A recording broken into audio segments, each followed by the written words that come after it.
Hello, আসসালামু আলাইকুম। তো সবাই কেমন আছেন? এটা হচ্ছে ফুড টার্ট। তো মিস্টার বেকারির আমি এবং আমার ২ টা ফ্রেন্ড ধানমন্ডি ঘুরতে মিস্টার বেকারি চলে গেলাম। কারণ একজনের বার্থডে ছিল। তো এই ফুড টার্টটা দেখে আমার কাছে খুবই ইয়াম্মি লাগছিল। ফ্রুটস দেখে আমার এরকমই মনে হয়। তো নিয়ে নিলাম। বাট স্পুন দিয়ে তো তুলতেই পারছিলাম না।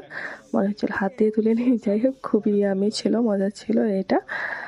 আর এটা হচ্ছে বাকলাভা। এটাও ভালো ছিল। সো গাইস, ফুড টার্টে চেরি, পাইনাপেল, কিউই এগুলো ছিল। তো এখন আমাদের কেক কাটার পালা। তো লেটস গো। আমি তো হ্যাপি বার্থডে টু ইউ। তো গাইস, আমরা সবাই অনেক খুশি কারণ সারাদিন সবারই অনেক কাজ ছিল অফিসে, তারপরেও একসাথে হলাম। সো এখন কেক খাওয়ার পালা।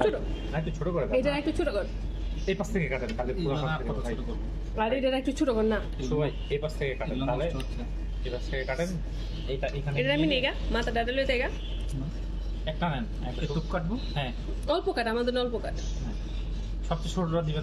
সো গাইস, কেকটা নেওয়া হয়েছে ব্ল্যাক ফরেস্টের। এটাও খুব মজা ছিল। আর মনে হচ্ছিল একদম গলা ভরে, মুখ ভরে খাচ্ছি। যাই হোক, আলহামদুলিল্লাহ সবকিছু ভালো ছিল। Bye bye.